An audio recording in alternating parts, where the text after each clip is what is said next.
Go. Beer. I don't know. Fizzing. Oh my god, that's cherryful. It's cherryful, huh? Yeah. Oh god. All the cherries. All the cherries are in this beer. I forget, they said on their Facebook page how many berries they used, or cherries in this. It is a lot of cherries. This is the cherriest cherry thing that I have ever cherried. Yeah, here, my wife is going to try this cherry thing. It's a Cherry Bomber Ale from Golden City Brewery. So, welcome to A Drink to the Past, the only podcast where I get distracted by all the cherry fullness in my beer. How cherry-ish is it? All I did was smell it. That's a lot of cherry, huh? Very cherry. For me, not liking beer, it's okay. It's, like, pretty sweet. I'll get back to that in a second, because I got my Sean drinks something stupid over here, which is... And pretzels. And pretzels, yes. So the nice people over at Golden City Brewery were kind enough to give me pretzels with my beer purchase, because they are fucking wonderful.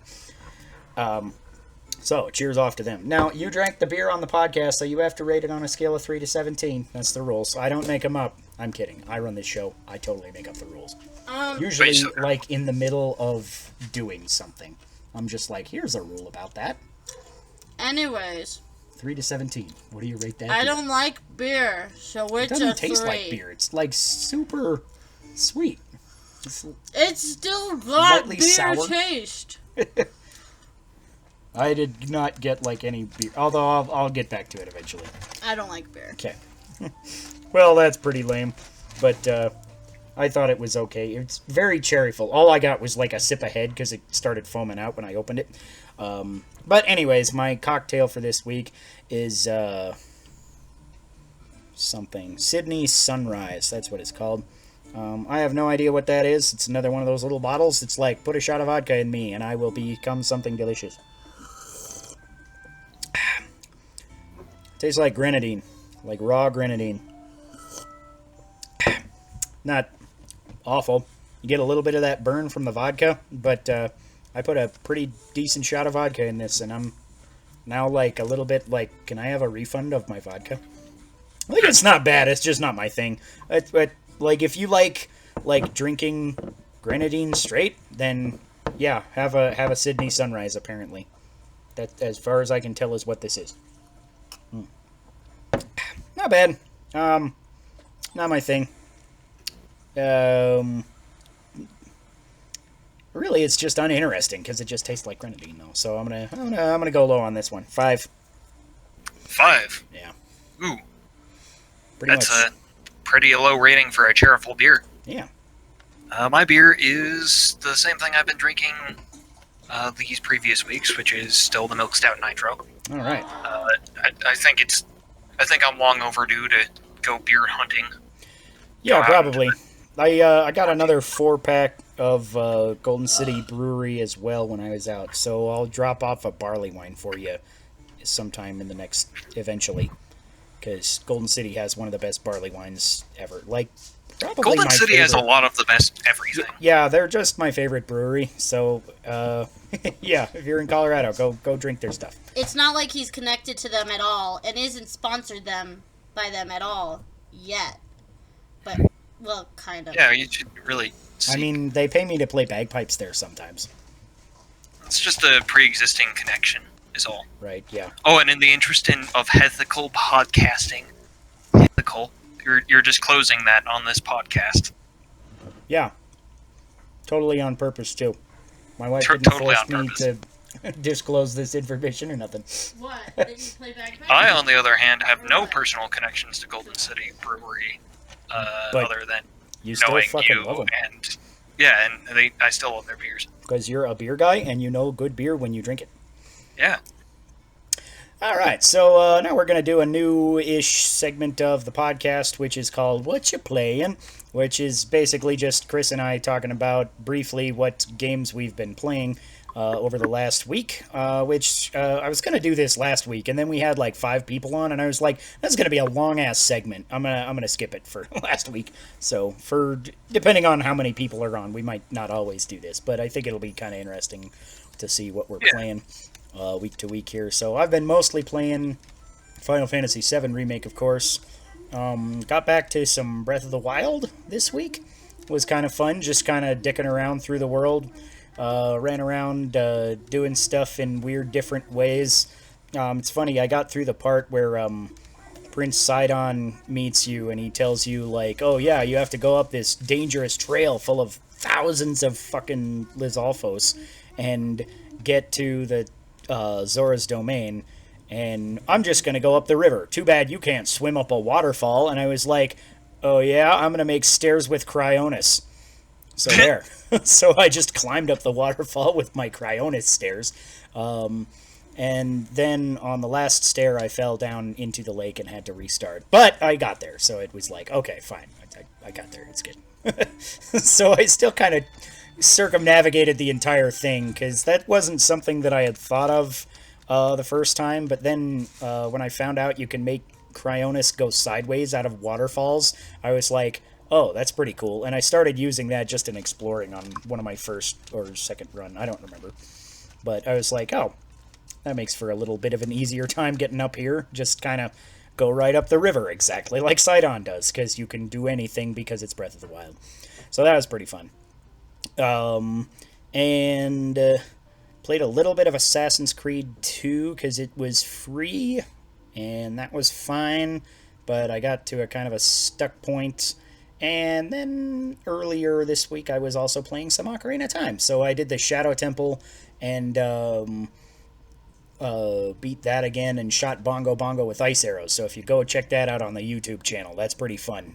Bongo Bongo actually has some unique stuff that happens when you shoot him with ice arrows. So. I actually managed to leave exactly one chat message before you ended that stream. Because you live streamed that. Oh yeah, I didn't live stream it. I put it as a premiere video, so it had like a live premiere. So I thought that was kind of a little thing that I would do. Also, we're gonna have an interesting thing because actually we could kind of springboard that into. So basically, Rayman Legends is free on Ubisoft's Uplay right now. So we're gonna have a little video of me playing Rayman Legends up on the YouTube channel soon. So keep coming to the YouTube channel for more content, and I'm going to actually put the podcast on YouTube this week because we're making a little video here. Oh, we are? Yes, we are. Do you have a little video going?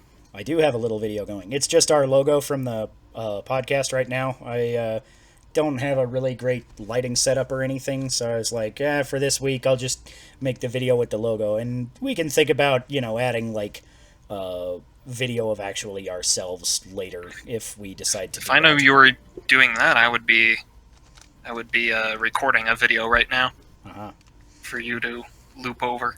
Yeah, I'm not sure if I can do that with my software yet, so it's I'm still learning the software a little bit, but I can do some basic stuff right now. So I've got an image that's just gonna be on our on the video the whole time, basically. So it works for now, and we'll see how complicated we get as we go.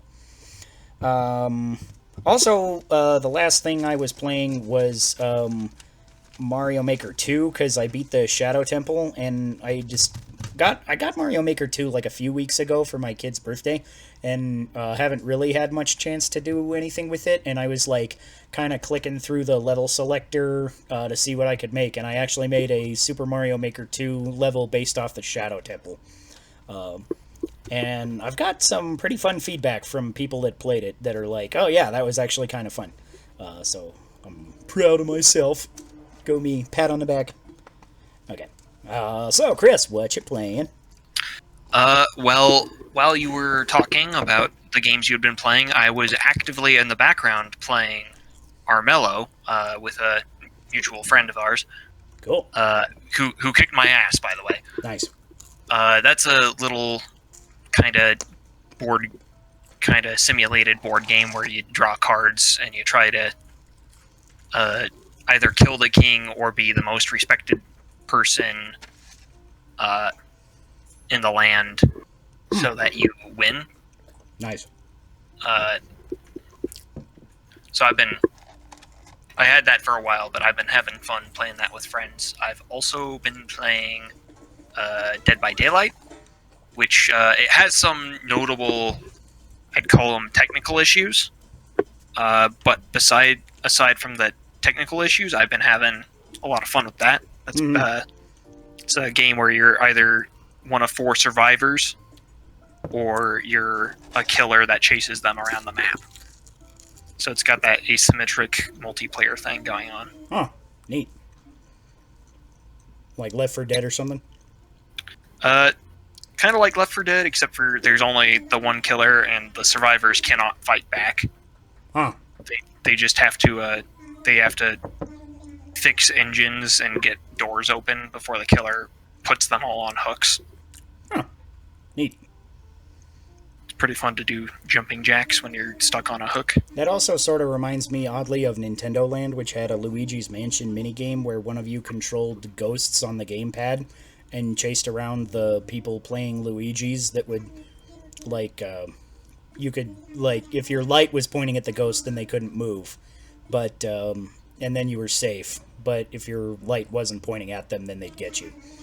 It is kind of a similar thing. Yeah. Nintendo Land is a surprisingly underrated game.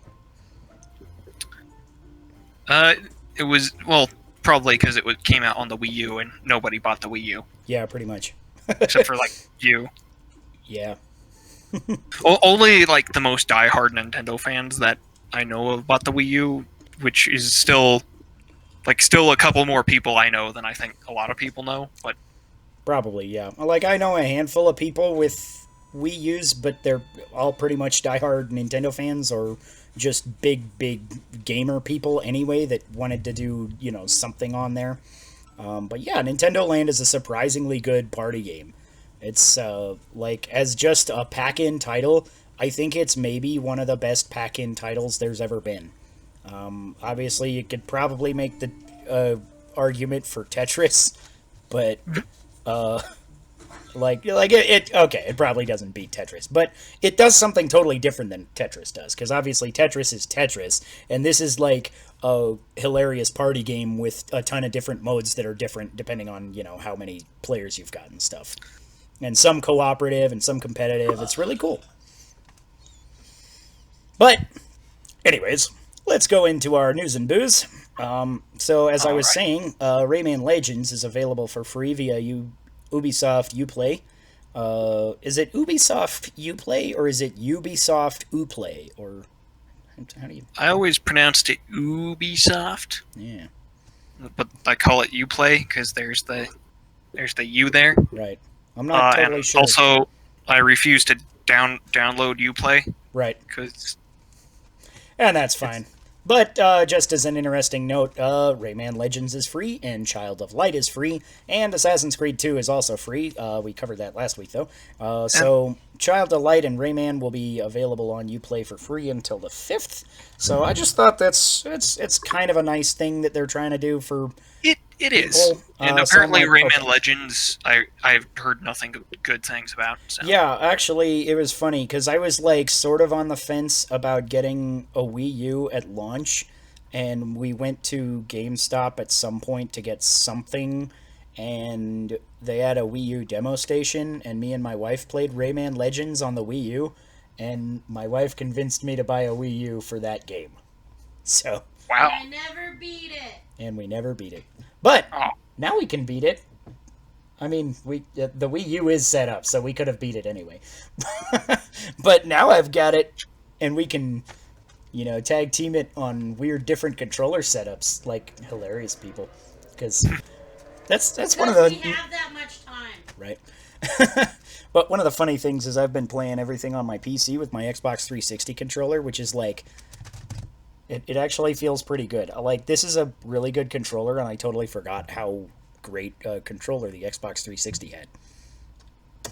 Yeah, I've liked the Xbox 360 controller, or at least I've liked the Xbox Series controllers for PC use. Uh-huh. My only quibble with them is that I have dogs that Uh-huh.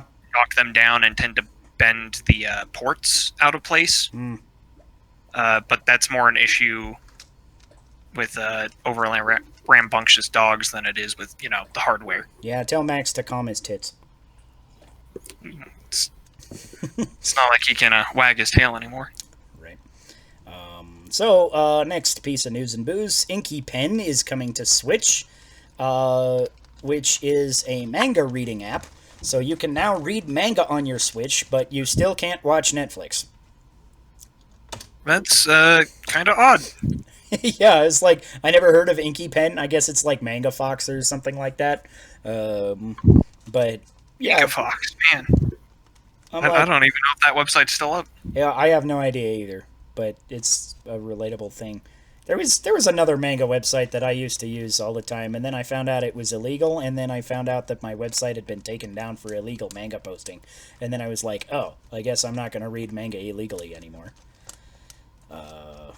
Yeah, that happened to I had, like, this old anime streaming site, too, because, like, somebody had told me that streaming anime was okay and totally legal and actually kind of helped anime writers because of, like, the way that the economy works in Japan. And they had, like, this whole elaborate story that now, in retrospect, I'm pretty sure was total bullshit.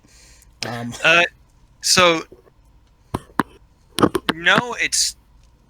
The real answer is, for those streaming sites that illegally upload videos, is what there is, no, it's not legal, but if you're just somebody who watches it, nothing is going to happen to you. Right, yeah, I mean, it's not like something bad is going to happen to the watcher, obviously. It's going to be to the person that put up the content. Yeah. But basically the argument was that these people are actually doing a service to the manga writers and the animators and all that, because they, according to this story that I had got in my head when I was like 14 or whatever and watched a buttload of One Piece and Shaman King and stuff on this pirate site, was that pirate One Piece, I get it. But basically the idea that I had was it was helpful to these people because the economy works differently in Japan, and they get most of their money not through distribution of the anime, but through sales of collectibles and toys and manga books and stuff like that, which kind of makes sense, and to an extent might even partially be true. There is an element of truth in that. A lot. I'm sure they make more merchandising money than the average, like, American TV show, right? Like, you see, like, maybe some Walking Dead stuff merchandise in the store, but not all that much as just as a comparison. But like even in America, you can go to shops and find craploads of manga related memorabilia, or anime related memorabilia. So the argument made sense, but in retrospect, I'm like, yeah, probably make enough that it's, like, still probably pretty shady to pirate this. But, whatever. Anyways. And there was a time when there was not a legal way outside of directly importing the DVDs from Japan and subbing them yourself of watching a lot of anime. Yeah. So you could certainly make an argument for the moral quandary of pirating. Yeah. But, it's like, I'm not that worried. If you did it, like, we've all probably pirated something in our life. Probably. Yeah, inadvertently or otherwise. It's just, shit happens. Whatever. Not that worried about it. Anyways, let's move on before we dig too deep into the inexplicable manga rabbit hole that came out of nowhere. What were you talking about? Some manga app on Switch. That was right. Anyways, that was right. So, The Last of Us Part 2 has got a new release date, which is June 19. So that's only about pushing it back a month. So that's not actually a huge delay from its original release, because it was sometime in May that it was going to come in. So that's not a big delay. I'm like, okay, that's fine. And also, The Last of Us Part 2 will be 100 gigs. And now I'm kind of like, is that really news anymore? Because, like, this is not the first game to be 100 gigs, and it's going to be far from the last, especially going into the next generation. I feel like we're going to see a lot of 100 gig games on PS5 and If Xbox it was like something Series X. like they said this game is a petabyte or some shit like that, I'd be like, yeah, that's newsworthy. 100 Right, yeah. gigs is that's pretty standard Yeah. size. Yeah, like for PCs, you obviously get 100 gig games pretty regularly, and even consoles are now having 100 gig games from time to time. Obviously, you had Red Dead Redemption 2, Final Fantasy VII Remake, and the new Call of Duty is 100 gigs. That's just a handful on consoles, and I'm just like people are kind of like still a little upset about this, and I'm just like, why? It's more game. It's gonna be like there is so much detail in the original. There are so many unique assets in that game that I'm just like, I am sure that this is just going to add a shitload of detail to the world and all that. And I'm just like, I'm all for it. Make it as big as you want. I am good. I am good with that. So yeah, is 100 gigs really newsworthy? I don't know, but that's the news. I mean, it's like bigger than average, I guess. Yeah, I mean, a But lot of it's not- games are coming in 30 to 50 gigs still, but like they often break that. So I'm like, will it stop being news to be a 100 gig game? Right? Probably. Yeah, probably around the time I'm thinking it's going to be in the larger next storage is generation. more common. Yeah, and I'm not totally sure that larger storage will really, because larger storage I'm sure will be an issue going into the next generation, because games are going to have to be really big to really take advantage of all of the crazy things like the linear ray tracing and all the fancy look at me and my T-flops that all the new consoles are boasting. So I'm like, you know, I feel like 100 gigs is gonna be like totally normal by the end of the PS5 / Xbox Series X Yeah. console I mean, generation. Doing things like advertising, we have this many T-flops, is kind of gets me, Right. because I'm like, you're just sure, you can say a number about, oh, this is the number of floating point operations we do per second, and it just doesn't matter a lot. It's just a marketing pitch. Yeah. I mean, I'm sure. Because I'm it's sure it kind of matters weird. that- Because like if you listen to or if you look up all the like basically the way that they both revealed it, I think was kind of interesting. Because Xbox kind of marketed themselves, and like one of their big pushes was the T-flops, and then shortly after Sony did that presentation about the PS5, and they were like, well, the T-flops don't really matter as much because we've got this and this and this, and it's like, oh, so the PS5 has less T-flops, but it might still be faster. And I thought they were really clever to say it that way. Yeah. I was like, you know what you're doing, taking your time and going after Xbox. And I don't you? will say a disclaimer that I don't really write software that's optimized to run on a graphics card. So maybe there's some developer out there who is shouting at me while listening to this podcast who's like, no, that's really important for my specific field of work. I really need that many floating point operations per second. Yeah.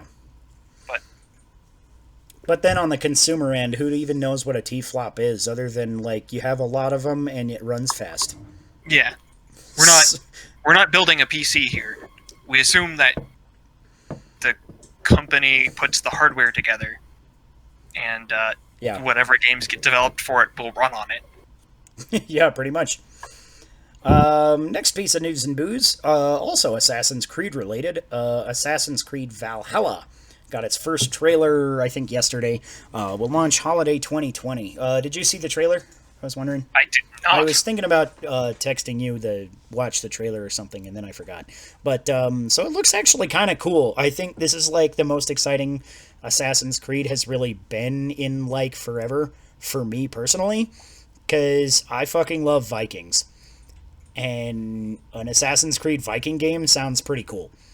The trailer looks kind of like, oh look, jank Vikings, but at the same time, like knowing that it's also got the Assassin's Creedy sci-fi thing going into it, probably, I'm like, okay, I might give it a go. So I gotta ask, as a guy who doesn't really follow Assassin's Creed, did the story with Desmond ever finish up, or is that like still an ongoing thing? I am not sure. I know that he's the guy from Assassin's Creed 2, I think. Yeah. Because I started Assassin's Creed 2, and just like I've officially started 2 Assassin's Creed games because Assassin's Creed 2 is free.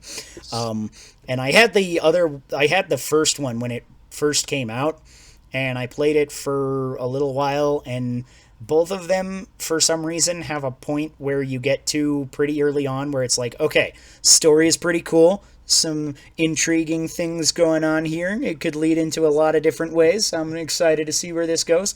And then it drops you into an open world kind of area and doesn't tell you what to do. And you just have to wander around and figure out what to do somewhere in this like large expansive area. And I'm just like, this is kind of stupid.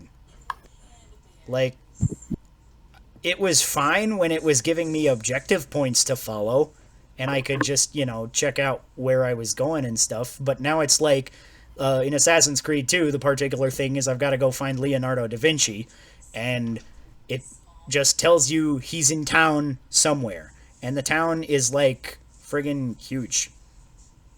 I'm like, where do I look? Where do I even start?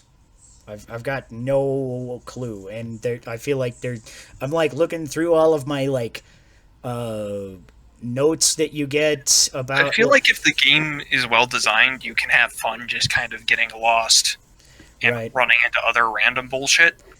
Yeah, which to an extent I could, but it's like the random bullshit is basically like guards fight you. At this point in the game. And it might get more interesting than that later. There might be more side quests later and stuff. I'm not totally sure. But at this point in the game, it's like the only random bullshit along the way is there's guards. And if they see you, they will fight you. That's it. I'm like, it's kind of boring. And I'm just like, exploring is fun, but only if you've got a vague idea. Like, in certain cases, I feel like you have to have a vague idea of what you're exploring for, right? Yeah. Especially in a, like, fairly story-driven thing like this, because I'm like, the story was really kind of cool leading up to this point, and then it just drops off, and it's like, what the fuck do I even do? Needs to give more guidance, or it needs to have a better open world. One of the two. Yeah, I feel like the world is fine. The world is fun to explore, and you can, like, climb on basically anything, so it's kind of like Breath of the Wild in that, but it's a little different, because you can't, like, literally climb on everything. It has to actually have, like, an edge that you can grab onto, which makes it a little bit of a puzzle while you're climbing, too. So I really like the mechanic, but then after this point, you're like a wanted man, and the guards want you, and they're posting, like, snipers up on top of the buildings with bows and arrows, so it's like you can't always rely on going rooftop to rooftop now, so you gotta kind of decide, okay, do I go rooftop, do I go street? But again, you have no direction at all, so it's like, okay, what do I do? And I'm like, I feel like it's a cop-out to use a guide this early into a game, but I'm just like, I also feel like I never came back to Assassin's Creed 1 for this exact reason, and maybe if I pass this one hurdle with a guide, then maybe I'll get it. But I'm like, we should have a topic about using a guide sometime. I'm gonna put that on. Yeah, that should be a topic for future discussion. Yeah, so that is a topic for future discussion, because I have opinions on that, but we don't need to go into I have surprisingly mild opinion. Yeah, I mean, I feel like mine are kind of like I have my own thing, but I don't judge people for doing their thing too. So Yeah. you know. And our last piece of news and booze is there is a Inside Xbox presentation coming May 7th, which will show off the first games coming to the Xbox Series X. So look out for that Halo trailer, and hopefully there will be something else.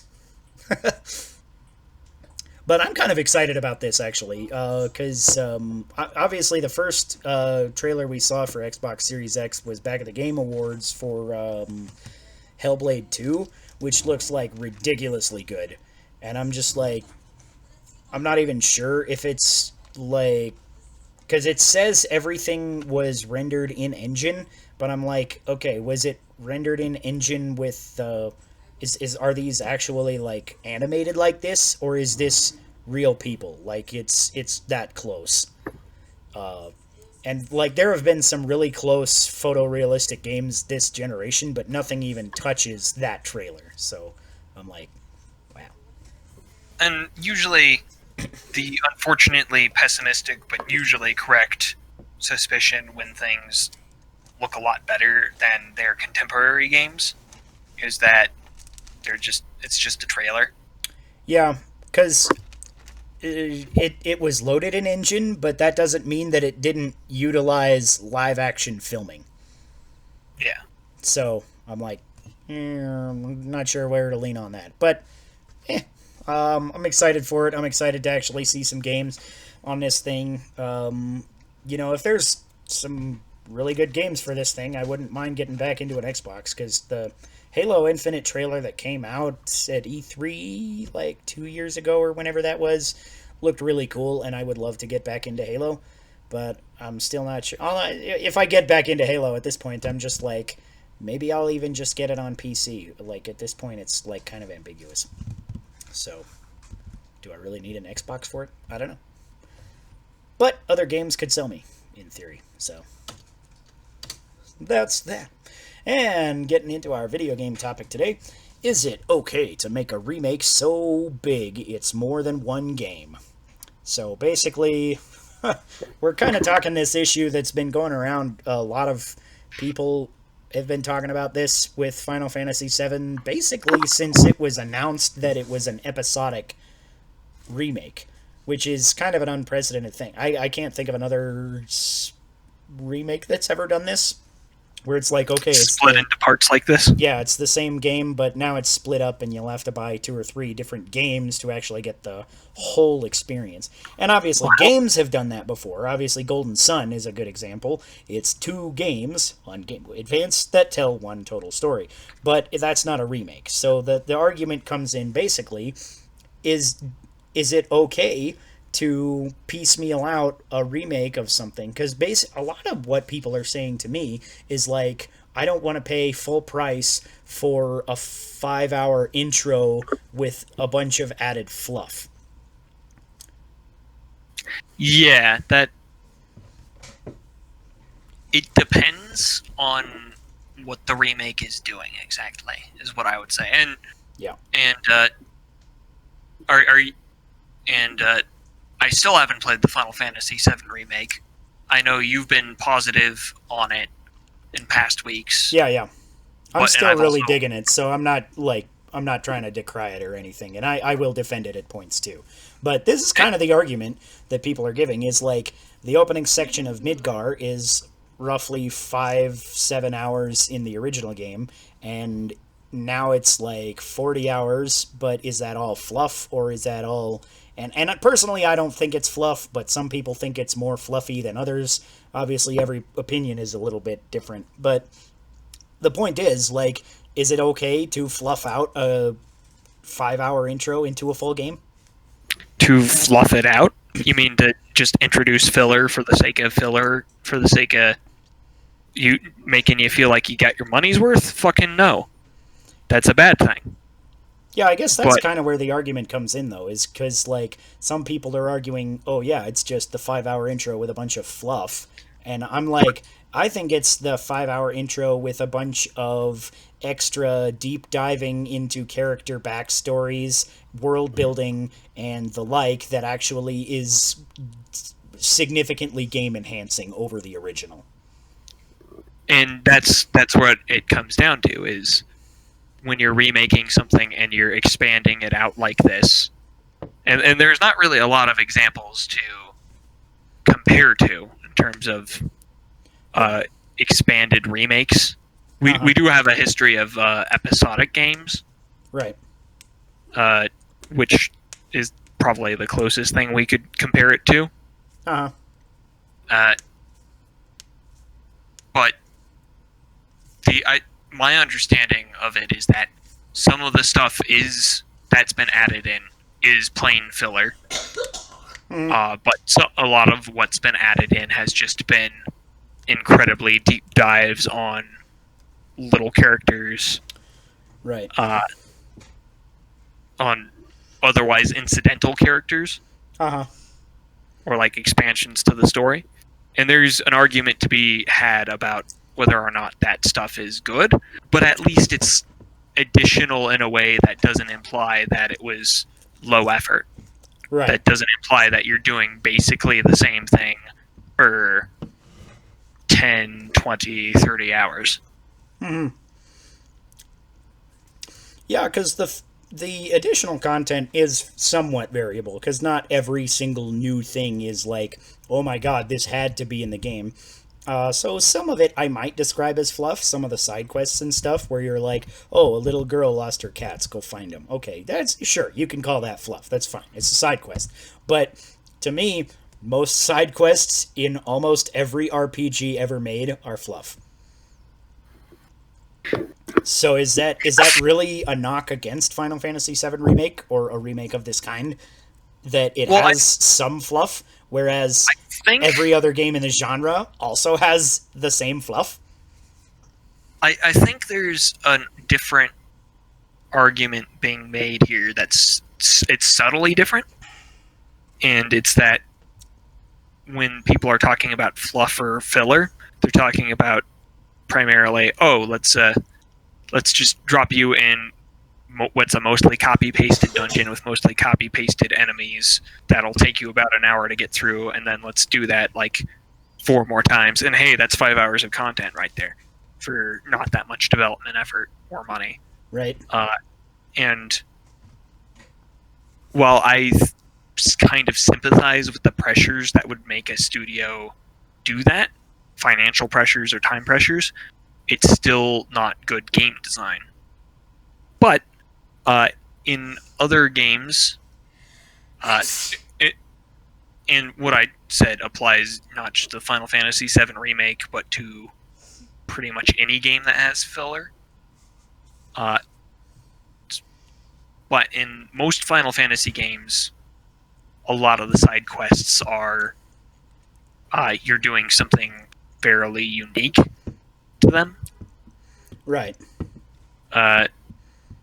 Which doesn't quite count as filler.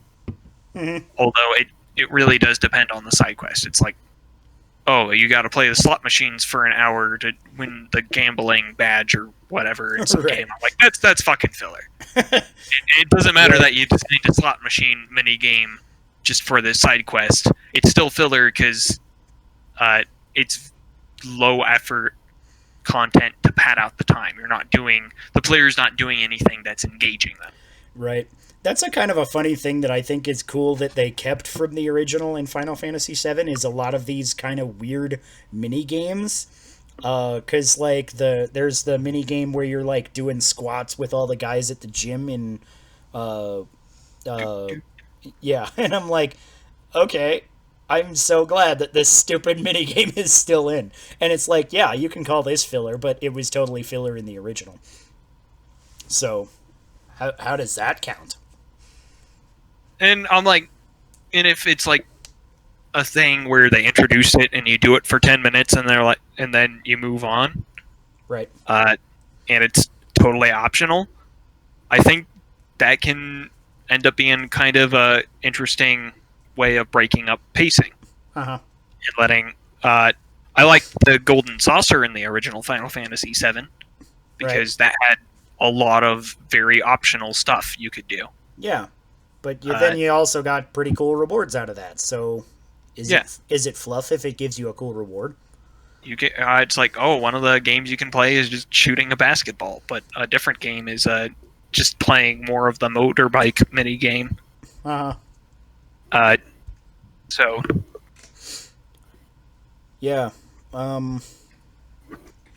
that's another one. There's like a mini game in the remake where you're like dancing with one of the guys, and if you do really good in the mini game, then you can get a really good item that like increases your max HP and strength or something. So it's like, okay, that's okay, right? Yeah. And if you didn't want to, then you can just go through the mini game and not do all that well and move on with your life.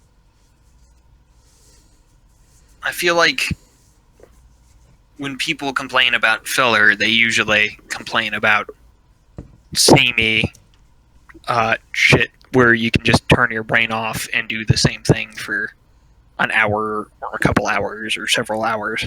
So you mean the first 80 hours of World of Warcraft? Yeah, grind. Filler and grind they're not exactly the same thing, but they're very closely related. That's fair. And I feel like there's not really that much grinding in this remake. As somebody who's put in like 30 hours, it's like I've only did a little bit of grinding here and there, and it was all on optional stuff that I just was like, no, I want this achievement. I'm going to go for it. So if you didn't want to, then screw it. Don't do it. Yeah. And I have run into the argument before that designers shouldn't put something in the game that's optional but players might want to do for an optimal playthrough because that makes the game worse. But I think that argument is total horseshit. I think designers should have at least some leeway in designing optional things. Right. That might be appealing to some players and might not appeal to others.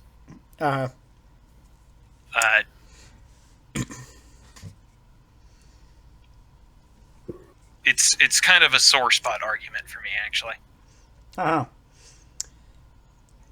So this Cherry Bomber ale that I've been sipping on here since I finished my doohickey, actually I was reading the label here. Apparently there is a half pound of cherries in every pint. So holy fuck. That is a shitload of cherries. I was totally right. And this is pretty good. It's labeled as an American style fruit sour. It's really cherry-y with like a little bit of like tartness at the end. So it's actually, I like it pretty well because I'm not huge into sours. But if it's like lightly sour with a lot of other flavor, then that's the kinds of ones that I usually like. So this is really good. It's not like, oh my god, look at how sour I am. Suck on my sourness because I am a sour, and that is the hip and trendy thing to do. I do still miss that raspberry stout sour. Yeah. I mourn that beer. Yeah, that was a surprisingly good one. That was like the one sour stout I ever had that was good. Yeah. Most of the time, sour and stout is like two flavors that I'm just like, no, do not put these together. But that one, it was like, what? It works? Yeah. Yeah. So this is pretty solid beer. I'm going to give this a 14. Nice. Very good. Super sweet. A little bit of almost wheat beer-ish characteristics. So not too bad. So another way to put this that people have been arguing is that for the full experience, they kind of want to buy it at one price and pay, like, they don't want to play full price. That their argument is kind of like, when this came out in 1997, you paid $60 or whatever and got, or $50, however much games were back then, and you got the whole game. And now, for quote-unquote the whole game, you are paying, if there's, 2 parts, it's $120. If it's going to be 3 parts, then, $180. So do you think that factors into this style of a remake?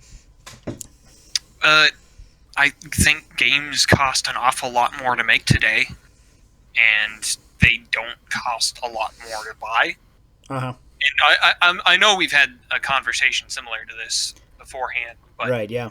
development costs have skyrocketed and game prices has mostly stayed the same, which means that Yeah. studios go out of their way to try and make their money back other ways. Yeah. In this particular case, I think a lot of development effort went into stretching the game out and adding to it, as opposed to it just being, oh, we're just releasing this in 3 parts.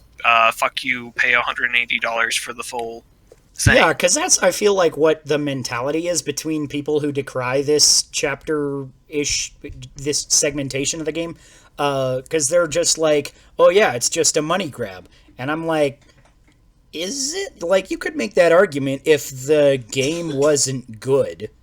Or, you know, if it was, like, just 5 hours plus some filler. But it's, like, legitimately, I'm probably 3/4 of the way through Final Fantasy VII at least in the remake. And I'm like, yeah, I feel like I've already got my money's worth. The soundtrack is amazing. The visuals are amazing, except for occasionally there's, like, an NPC that looks like shit. But, for the most part, like, everything about this game is, like, one of my favorite games of all time. I'm just like, this is, like, skyrocketing its way up my list of JRPGs. I'm like, I love this game so much that I am totally happy that I spent, actually, $80 on the special edition. I'm like, why would you be mad at this particular game? Like, unless you just haven't played it. And I also gotta wonder if this mentality would be there if it wasn't a remake. And I don't think it would, because obviously there's, like, The Last of Us Part 2 is coming out. That seems like having played through The Last of Us fairly recently, I can say it's like, there was probably a plan for a sequel in the general future anyways, right? But nobody's complaining about that. I think the difference there is that it is definitely a sequel. It's not something that's advertised as part of a complete package. Right. So to that, again, I would go back to Golden Sun, where literally the whole story is not in the first game. The whole story is both games. And nobody gives a shit.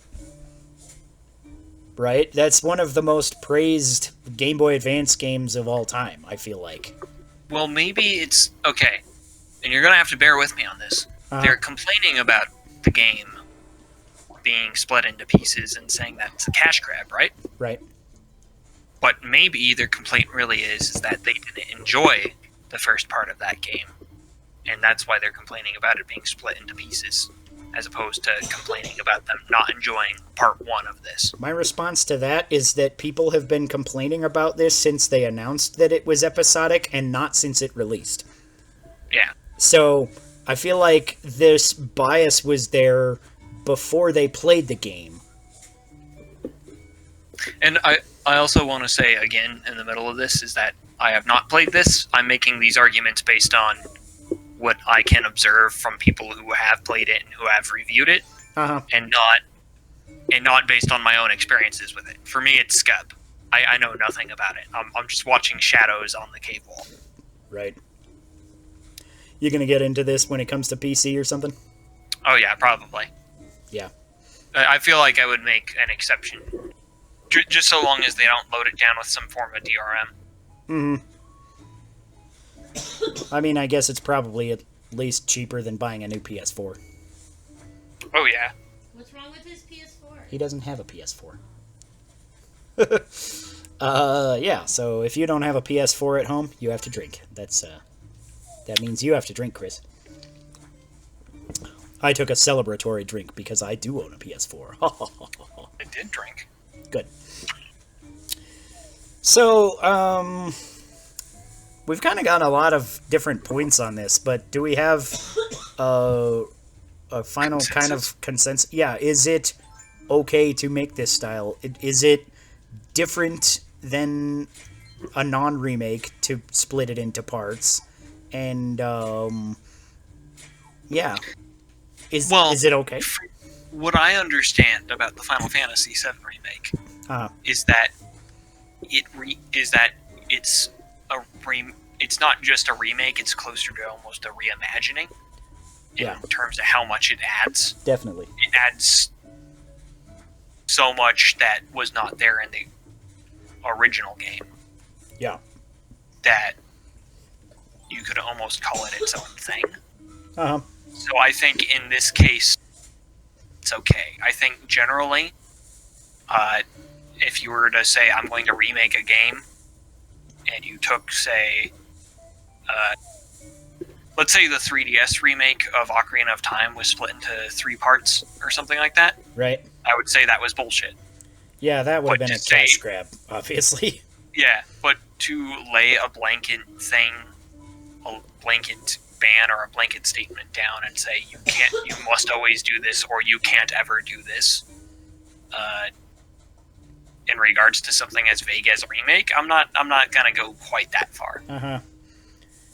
This is, I feel like this could be an interesting point in we had a podcast quite a while ago, actually, about the difference between a remake and a remaster, and how basically everybody on the internet has a different opinion of what term means what. And I feel like this is almost outside of that realm, because it's not a remaster per se, because it's got none of the same assets, and it's a different game. So is it really a remake? It's got the same story and characters, but that's literally the only similarity. I think if you want the original Final Fantasy VII experience, you should play the original Final Fantasy VII. Because based on everything I've heard about this remake, is that it's like something enjoyable on its own. Using the same characters and trying to approximate the same story. But it's not the same animal. Right. So I think you need to treat Final Fantasy VII and Final Fantasy VII Remake as their own creature. I think, also on a tangent, because I know I brought this up before, I think you want to do that with probably the Majora's Mask 3DS remake. And I know now that there's at least one person in the world who agrees with me on the Majora's Mask remake, removing some of the things that made the N64 version compelling. I'm real, confused about the Majora's Mask remake myself, because having played it, I'm just some of the changes I'm absolutely all for, and some of the changes I'm like, why the fuck would you do that? It's such a weird, unique beast in that regard. Because some of the changes, I'm just the Bomber's Notebook, that's incredible. Being able to skip time to the exact hour you need, that's incredible. Being able to hard save at owl statues, godly. That is a god tier upgrade. But, the giant eyeballs on every boss, the, seemingly random changes to dungeon puzzles, what the hell? Yeah, it's an example of just changing things because you think they should be changed. I am not a fan. Yeah. I'm a fan of most of it, but the boss fights are really weird, and I don't understand the changes to dungeon puzzles. I'm not, horribly against them, but I don't understand why they needed to be changed.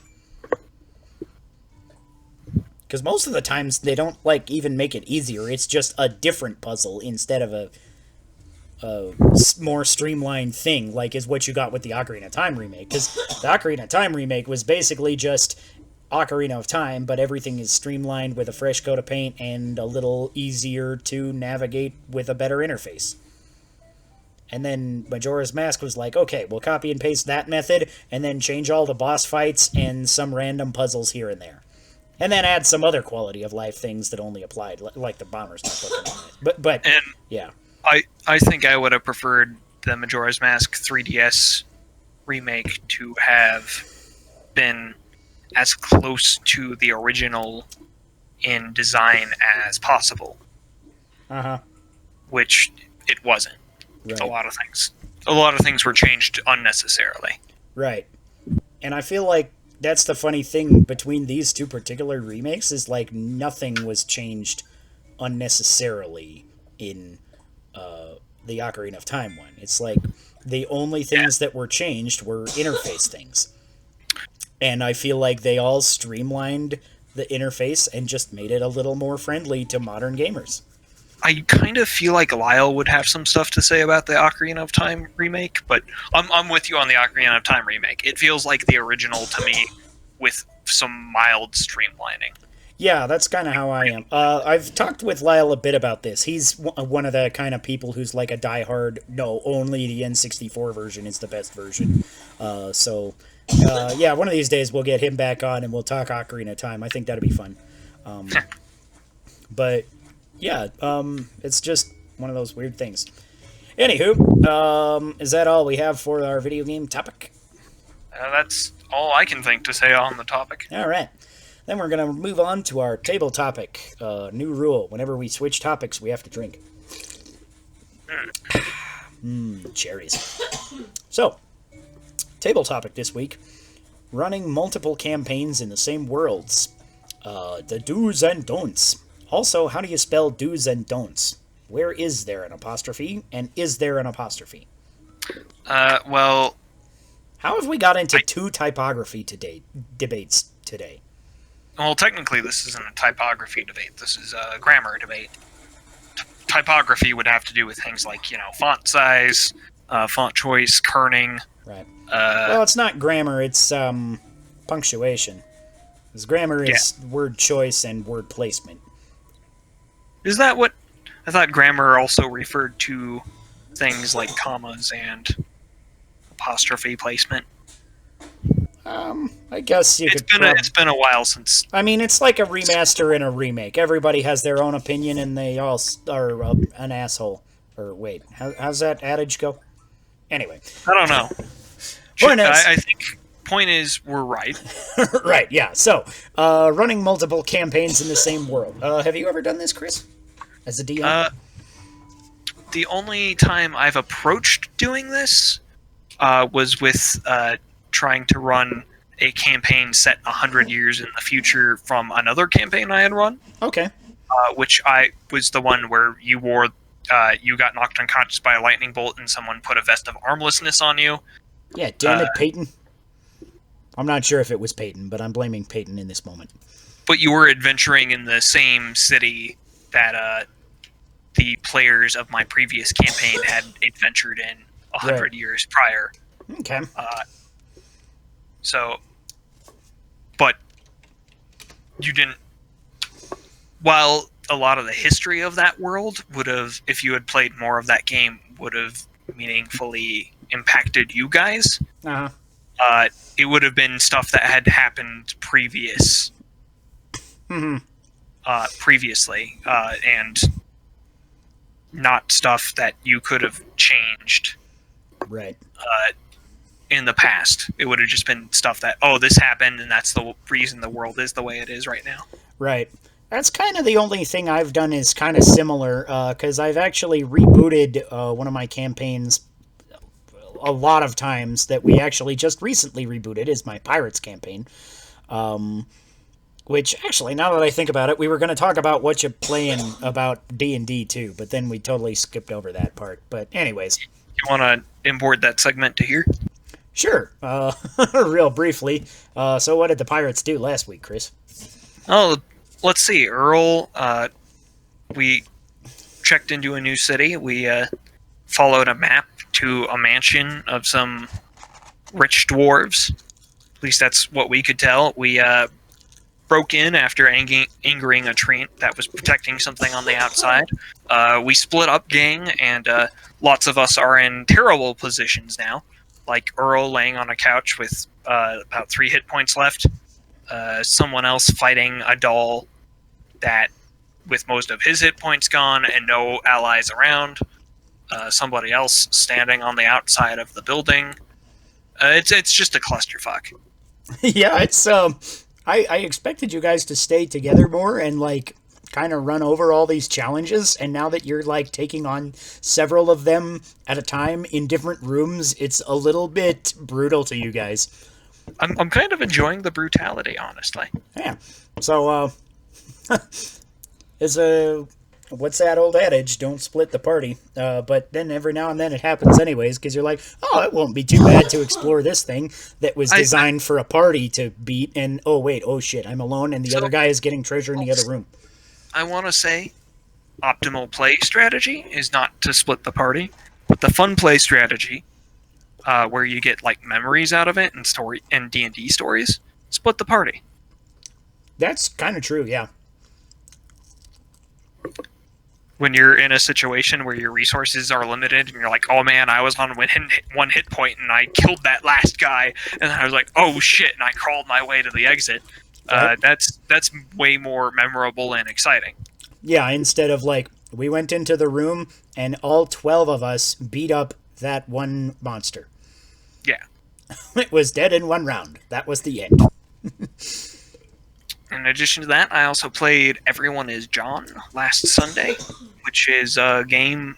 If you're not familiar with Everyone is John, it's that you all play one of John's multiple personalities, and you each have an obsession, so you're each competing against each other, and one player has control of John at any given time. But whenever you accomplish your obsession, or another player accomplishes your obsession for you, you get points, and whoever has the most points after everybody runs out of willpower wins. It sounds really hilarious, and I want to play it sometime. So one of these days, I'm going to have to get you to DM a session or some such. Yeah. And my obsession was breaking the law, and I tied with the other player whose obsession was... I'm trying to remember what his obsession was. Mm-hmm. I think it was doing stupid stuff. Yeah, that was his obsession, which had a lot of overlap with breaking the law. Nice. We tied first place, so. Sweet. Anywho, back to our table topic. So I've run multiple campaigns in the same world, but it's been because of reboots.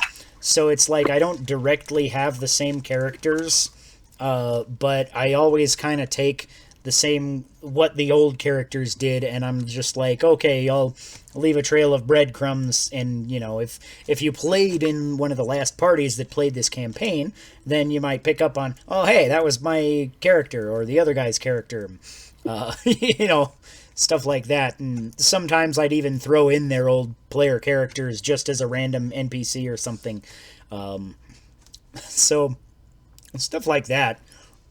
I thought was, like, added a little to the world for the people that were there, and then the people that weren't there wouldn't know, and so they would maybe sometimes interact with it in surprising ways, like killing one of the old player characters. That was the thing. That did happen. Yeah. So, I haven't done a ton of this, but I've been in a fair amount of campaigns that did this. Have you done much playing in campaigns like this, Chris? In campaigns where we've shared, where it's been the same world, but with multiple campaigns. Yeah. Generally, when someone's kept the same world from a previous campaign, right? It's been their world has been sent to the future, or it's been a reboot of that world. Right. And one of our buddies, like, Owen, does a fair amount of campaigns that are all kind of in one connected world, but it's at sporadic places through the timeline, and it's sometimes it's like almost feels like a different campaign, even though it's the same technical campaign world. So I kind of like that about it. But other times I've had issues where it's like we're running in a campaign world, and there's another group effectively running the same campaign, right? But their kind of interactions with the world and ours will kind of affect each other to the point where actually it was super weird that one of our buddies like shot this guy in a cave somewhere, and I don't remember exactly all the details, but he made it look like this guy was murdered by a bunch of drow in this cave, which would be a fairly reasonable thing to assume because it was a cave full of drow that this guy had gone into. And for some reason, the other group came into this same cave and saw that this guy had been shot by crossbow bolts from drow weapons using drow enchantments, and they thought, wait, hold on, what if it wasn't a drow? What if it was like somebody setting up the trap? And it's like, there is no reason that they should have assumed this, but for some reason they did. And then when we came back the next session, like, we were all wanted because the other player group had come up with this theory, which was correct, surprisingly, that we had murdered this guy or something. Yeah, but it was like, there's no reason to assume this. And so, what do you think about this kind of situation? What do you think about, first of all, this level of not necessarily party versus party, but two parties interacting with each other in a major, major way, in this case, where it's like one of them actually kind of spelled doom for the rest of the campaign. Because basically, the rest of the campaign, we were just wandering through a forest, like, we can't go into towns, we're wanted. And then eventually we just kind of got that campaign left by the wayside in favor of some other campaign. But not that it was like a terrible campaign or anything, but it was just like one of those things. What I will say is, and to not name names, but also not vague book people, Uh-huh. I think the campaign should not have been set up in a way where two player groups that could interact that way in the same way without being able to, interact directly with each other. Right. But I also wouldn't want to kind of harken back to the olden ages of pre-OD&D, D&D ran by Dave Arneson and Gary Gygax and those groups. Where PvP wasn't just common, it was almost the default. Right. The game was treated as a war game, almost. Yeah. And player groups would face off against each other. Mm-hmm. Now, in those games, it was just the one campaign. But different people would show up every week, and when people wanted to, be like, hey, my forces against this guy's forces, they'd show up at the same time, and they'd do a battle. Uh-huh. And the DM or the referee would just adjudicate the outcomes. Right.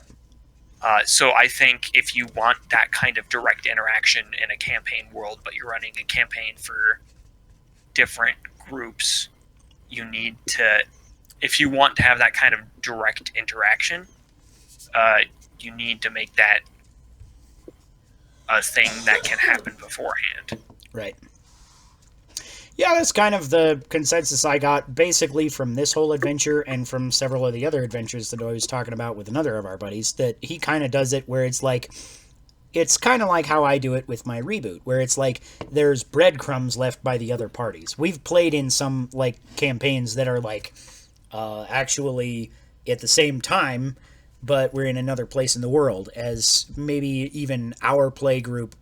Like, we have basically the same play group, but we're playing, like, a group of soldiers in this part of the world, as well as a group of, like, heroic adventurers fighting the, like, grander evils in another part of the world.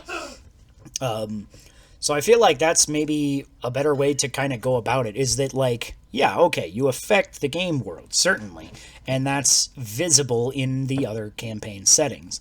But, yeah, I don't think the interaction should ever be direct unless you are player to player in the same room. Yeah. That describes how I feel about that. I think it's also easier in... Are we naming names for the person who's running campaigns in the same world where the players aren't interacting? Sure.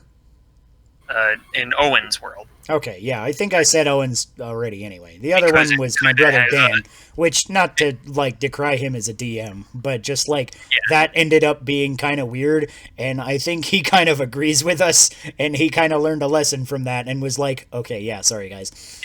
But I think in Owen's world, there's a built-in separation mechanic as part of the world building that keeps different player groups from running across each other. Right.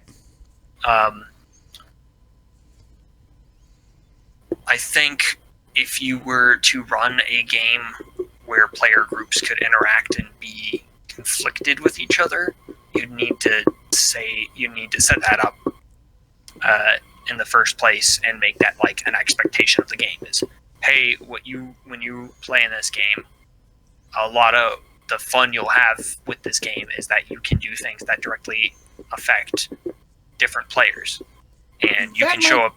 Yeah, that these might kind of sections. lessen Yeah. the blow when it's like, okay, the other player group found out for some assumption that it was a correct assumption, but still it had no basis. Yeah. Because, like, these So drow would have wanted to kill this guy, right? yeah, And if he came into their hole, they would have killed him. So it's like, I- okay, yeah, this seems like legit. I would, and with something like, oh, you were framed for a murder. In this campaign, the expectation would be, oh, we were framed for a murder, and we think it was someone in this other play group. Let's all play a session together so we can try and kill them. Right. Like, get in a Something. big ass fight or something.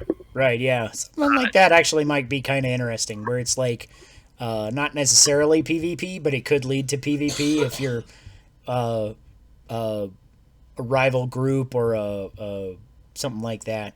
Yeah. Yes.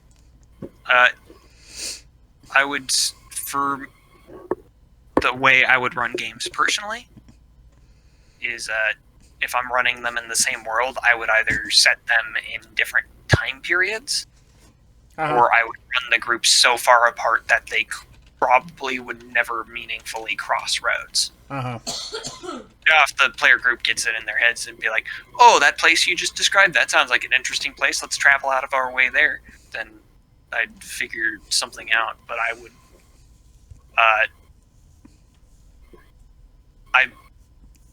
try and I would probably go out of my way to explicitly say you're probably not going to be able to directly interact with this other player group. Or I would say, if you want to do this, we're going to have to schedule a session with this other player group. And generally, I think when you're talking about this, you're referring to usually mostly the same player group playing in the same world, but at different times or in different places. Yeah, mostly. But at the same time, it could also be applied to, like, a DM running his campaign world for two different groups that may have different objectives, may have a different, like, story arc that they're going through, and whatever. Yeah. And I'll say it's definitely also worth it to have a consistent world like that, because if you have a world, particularly a world that's been built up over the years,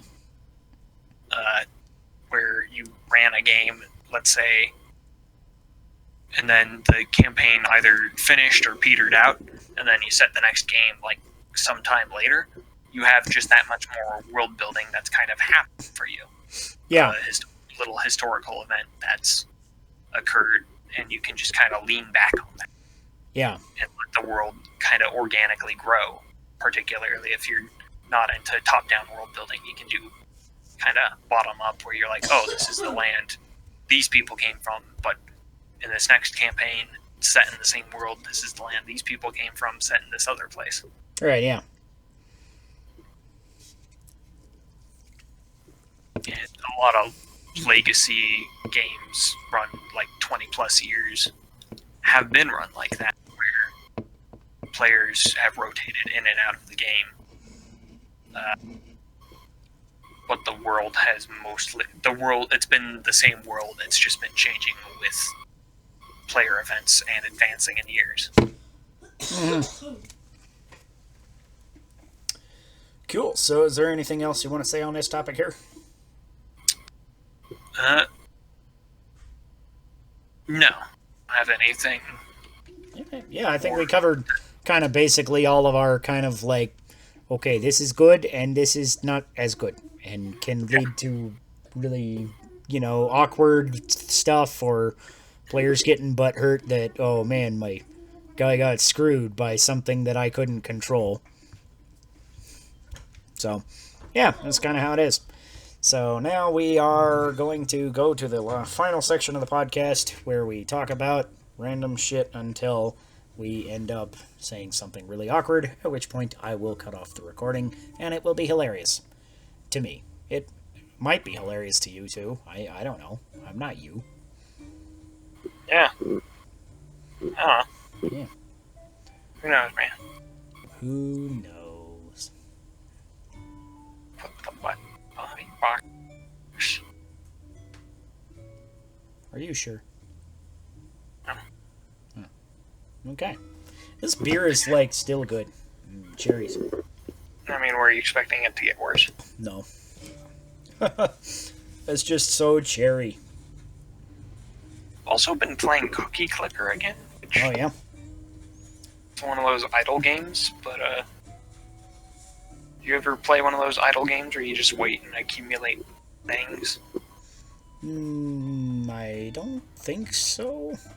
Not sure what exactly you're talking about. It's a game where you start and you have a big cookie. Uh-huh. You can click it. And once you get to a certain amount, and that generates one cookie, then once you get to a certain amount of cookies, you can buy a finger pointer. And it points at the cookie and it starts clicking it for you. Then you can buy more of those, and then you unlock grandmas, and they can start baking cookies for you, and you can unlock upgrades and shit. And eventually you get to a point where you're like opening portals to a hell dimension to summon cookies from, and then they synergize with your grandmas, and your grandmas go all crazy, and you start the apocalypse. But it's good because you're generating more cookies overall. So it's StarCraft, but you're making cookies instead of Zerglings. Kinda, except for, it's single player. And also, you just generate. You can just sit there and let your cookies accumulate. This is such a weird game style. I've never heard of this, and I'm not sure why anybody would like it, but maybe it's hilarious. I don't know. I'll link you in the Discord here. Okay. Oh, wait, that was the wrong Discord. Oh. Now some other Discord is going to be like, what the fuck is Chris spamming us with? Yeah, we'll be like, I guess what the we hell could shill our shit. We forgot to shill our shit, I guess. I'm Sean Michael Patrick Thompson, the host of Drink to the Past. You can find me on Drink to the Past on YouTube. Ha ha ha. I do all the YouTube videos. Unless Chris wants to make a YouTube video, and then I'll put it up here. But I made one YouTube video once. Nice. And I'm also on 2guysplayingzelda.com and 2guysplayingzelda gaming, so look those up, and you can find my articles. I've got a Final Fantasy VII review that was just posted last week, and a handful of other things. All sorts of different articles and opinions about video games on the TGPZ Gaming, and a lot of random Zelda opinions, top fives, and reviews, various things on there, on the 2guysplayingzelda.com main site. So check it out. And this is Chris. Hi, I am Chris, Generalized Irritation Audette. You can find my adventure module, House of Flowers, on DriveThruRPG for pay whatever the fuck you want, including $0. I don't mind. That's why I made it pay what you want, is so that you could pay $0 for it. It's generally well regarded. There is a table of 100 brand new magical items in the back that might wreck your world. Nice. I also co-wrote 5 Cataclysms Core Rules Beta Edition, which, as implied by Beta Edition, means that it's still a work in progress, but it's got a lot of things that we still like about it, which is also pay what you want on DriveThruRPG. My co-author, who was on the podcast last week, you can check him out on there, has also written a number of adventures that you have to pay only a few dollars for, that are all generally pretty well liked, such as The Sunken Fort, Descent into Madness, First Steps. Let's see. The 100 Clones of Timothy the Wise, and Mad Mask Spire, which I talked up beforehand and am talking up again now. And some other adventures whose names I am currently drawing a blank on. So pick those up, because they are good. Cool. All right, and speaking of something, I was gonna say something, and now I forgot what it was because we something. What were you saying? Wrote some stuff for Drive-Thru RPG. Yeah. Cookie Clicker. Yeah, and I was gonna say we should eventually get back to as long as we're stuck in quarantine, one of these days we should like get on the Discord together and just like look over the document for our superhero system and finalize some of the stuff, because it's like it's a playable system like as is, but it's like the readability in the document is like so. And I do have book layout software now. Cool. So I would use that to lay out any PDF and put it into more readable format. But what I'd want to do is make it I'd want to playtest it to the point where I make sure that people just can't make a build where they glass cannon themselves out of existence for a Supers game. Yeah, that's kind of a thing that I'm, like, not totally sure what to do on, because we had one player that totally did do a glass cannon build. He was like, okay, I put all of my ability points into my strength score, basically, or our system's equivalent is body, and then he hit stuff really, really, really hard, and he one-shot everything he ever touched, and then the very first enemy that attacked him killed him. So yeah, there's still some kinks to be worked out. Right, but I'm like, is that a kink, or is that a point in our favor that you can do stupid bullshit like that? It's like kind of half and half, right? Well, I'm in favor of freedom, but I'm not in favor of making players wary of traps that they need to avoid. Right. In character creation. Yeah. I feel like when you make a character, they should be some minimum level. You're at a certain level, they should be some minimum level of viable. Yeah. That's a fair point. Because it's like, yeah, he was viable to an extent, but then like he got one shot, so he was not viable anymore because he was dead. We could make it so that you add your level to your defenses and attacks. Yeah, something like that might actually work. Or a set characteristic based on your level, if just your raw level isn't enough or something. Yeah. That's actually not a bad idea. So yeah, I'll look over that and run some numbers. That sounds like a good idea. Running numbers, the most fun part of game design. Isn't it? I don't actually mind it all that much, because, like, I'm surprisingly good at math, even though I, like, really was, like, hated it in high school. And, like, basically in all school, I really hated math, and then at the end of school, I was just like, oh, I'm actually pretty good at this. Maybe that's why I hated it, because I was pretty good at it, and I never could figure out, like, the problem why... is... It's just so repetitious in grade school. The problem is that you're learning the same math for like 3 years at a time. You're learning the most boring math first. You don't get to learn the interesting math until later, and school goes out of its way to make math as boring as possible. Now, if you were like doing Magic the Gathering math, which is still just as real a math, or like some other game math, suddenly it becomes more fun because you're getting something out of it. Right, yeah, that's kind of how I've discovered I was actually pretty good at math, is like playing D&D. I was like, oh, I wonder what the actual statistical odds are of rolling 3 20s in a row. And I was like, oh, that's easy, 1 in 8,000. Or, wait. Yeah, 8,000. I was like, hold on, I have to run numbers. But it's like, yeah, that's actually not all that bad. And then some of the weirder statistics are like, yeah, I can still even do like all those with like percentile rolls and multiple percentile rolls, and I can figure all these out. And I'm like, oh, it's actually not all that hard. And like fractions come like super easy to me and all this stuff. And I was like, how did I get so good at math? I never paid any attention in math class, but then I was like, oh, I guess it was just repetitive as shit. Maybe that's where Logan gets it. D&D. Not me. Yep. Fighting with the legends of yore. Never kissed a lady before? I think that's untrue for both of us. Oh, yeah. I hope we don't get sued by those guys. If they're listening, then please don't sue us. And come on our podcast. We'll talk to you, and we can have a jam session or something. Be like, oh my god, Stephen Lichten's on the podcast. Whoa. Is he even still alive? I've got no idea. I'll look him up. Yeah. I'm going to sit here and drink this beer while you look him up. Let's see. Holy fuck, he's 48. Huh.